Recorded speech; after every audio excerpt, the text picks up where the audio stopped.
Assalamualaikum warahmatullahi wabarakatuh. Perkenalkan nama saya Devindriani dengan NIM 1102623056. Dosen pengampu Ibu Riana Baskorowati, PhD. Di sini saya akan menjelaskan tentang diskalkulia. Diskalkulia adalah sebuah kondisi atau gangguan pembelajaran yang mempengaruhi kemampuan seseorang dalam memahami dan menggunakan angka serta menggunakan operasi matematika. Gangguan ini dapat menyebabkan kesulitan dalam mengenali angka, menghitung, memahami konsep matematika, dan menerapkan operasi matematika dalam kehidupan sehari-hari. Diskalkulia seringkali terjadi pada anak-anak, namun juga dapat berlanjut hingga dewasa. Selanjutnya yaitu ada gejala dan karakteristik. Kesulitan dalam mengenali dan memahami angka. Yang pertama, mengenali angka. Yang kedua, membedakan antara angka yang mirip seperti 6 dan 9. Yang ketiga, kesulitan memahami urutan angka bilangan dalam deretan. Yang keempat, kesulitan mengingat urutan angka bilangan dalam telepon atau alamat. Selanjutnya, yang kedua ada kesulitan dalam melakukan operasi matematika. Yang pertama, dalam melakukan penjumlahan. Yang kedua, dalam memahami konsep matematika pecahan, persentase, dan perbandingan. Yang ketiga, dalam menerapkan rumus matematika. Selanjutnya yaitu yang ketiga, kesulitan dalam memahami konsep, ruang, dan ukuran. Yang pertama, kesulitan dalam memahami konsep pengukuran panjang, berat, dan volume. Yang kedua, kesulitan dalam memahami konsep geometri bentuk, sudut, dan simetri. Selanjutnya itu yang keempat, ada kesulitan dalam memori matematika. Yang pertama, kesulitan mengingat fakta matematika, perkalian, ataupun rumus. Yang kedua, kesulitan mengingat langkah-langkah dalam menyelesaikan masalah matematika. Yang terakhir, ada kesulitan dalam menerapkan matematika dalam kehidupan sehari-hari. Yang pertama, kesulitan dalam menghitung uang atau memberikan kembalian. Yang kedua, kesulitan dalam mengukur atau memperkirakan jarak, waktu, dan jumlah. Selanjutnya yaitu ada faktor diskalkulia. Yang pertama ada faktor genetik. Menurut penelitian telah menunjukkan bahwa anak dengan diskalkulia kemungkinan memiliki orang tua atau saudara kandung yang juga mengalami gangguan tersebut. Beberapa anak dengan kelainan genetik seperti sindrom Turner, sindrom cardiofacial, sindrom Fargill X, dan sindrom Williams cenderung mengalami diskalkulia. Selanjutnya itu kedua, ada perkembangan otak. Menurut studi pencitraan otak telah menunjukkan perbedaan antara anak dengan diskalkulia dan tanpa diskalkulia. Gangguan otak di area tertentu, terutama pada salah satu bagian dari lobus parietal yang bertanggung jawab untuk memproses informasi numerik dan menyebabkan diskalkulia pada anak-anak. Selanjutnya yaitu yang ketiga, ada faktor lingkungan, di mana beberapa faktor lingkungan tertentu dapat menyebabkan perkembangan otak yang tertunda dan berhubungan dengan diskalkulia pada anak.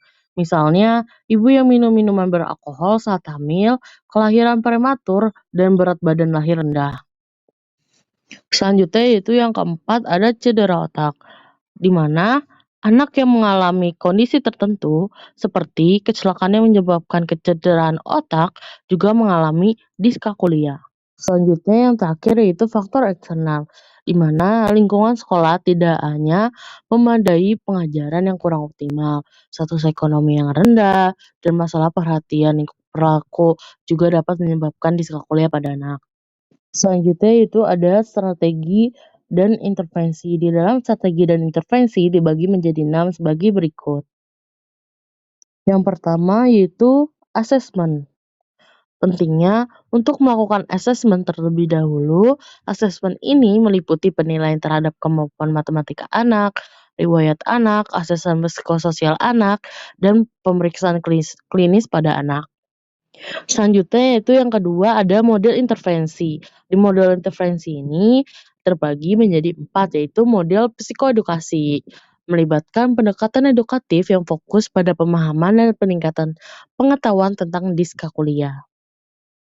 Selanjutnya itu yang kedua ada model kognitif, di mana membantu anak untuk mengembangkan strategi kognitif yang efektif dalam memecahkan masalah matematika. Selanjutnya yaitu yang ketiga ada model medis, yaitu melibatkan penggunaan obat-obatan atau terapi medis untuk mengatasi gangguan neurologis yang mungkin terkait dengan diskalkulia. Selanjutnya itu yang terakhir ada model neurologis, yaitu menggunakan pendekatan yang berfokus pada fungsi otak dan koneksi saraf yang terlibat dalam pemrosesan matematika.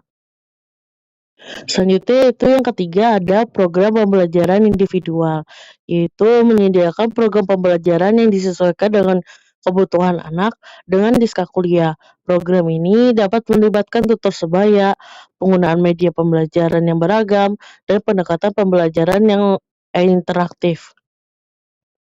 Selanjutnya yaitu yang keempat ada terapi play, di mana terapi play dapat digunakan untuk meningkatkan kemampuan aritmatika pada anak dengan diskalkulia.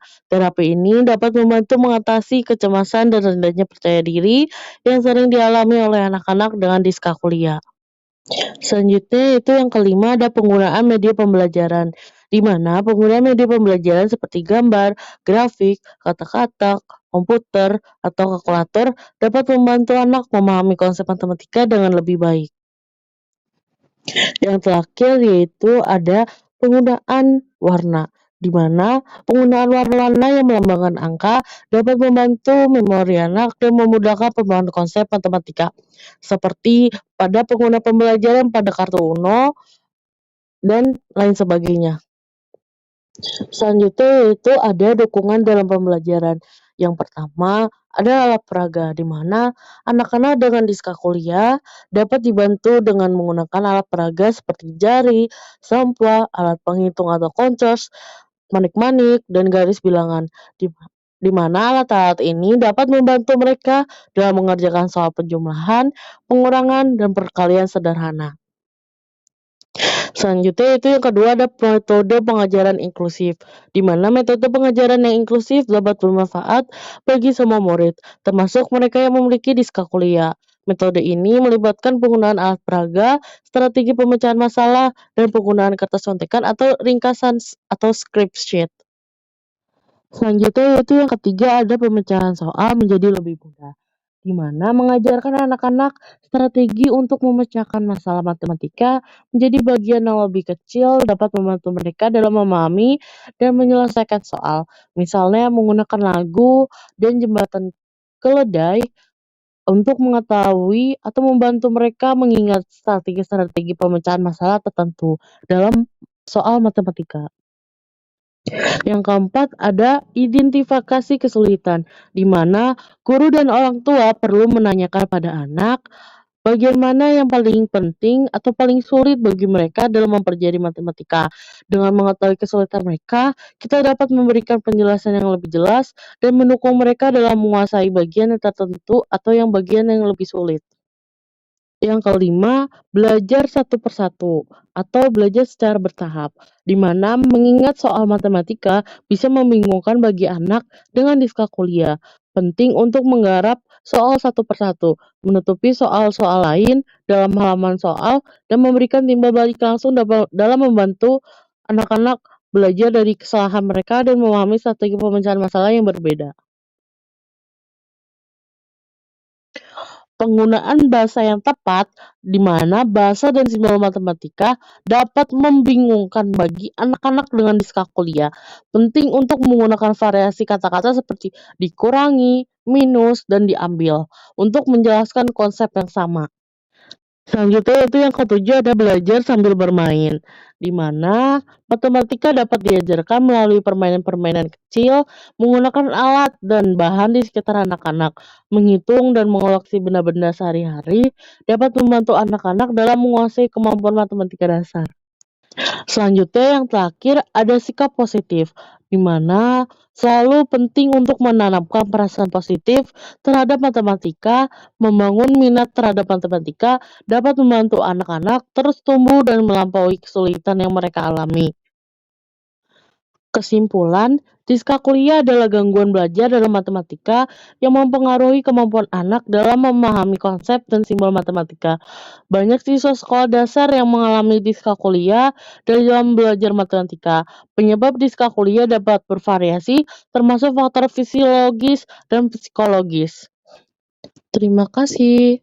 Mohon maaf jika ada kesalahan kata. Wassalamualaikum warahmatullahi wabarakatuh. Jangan lupa subscribe, like, dan komen.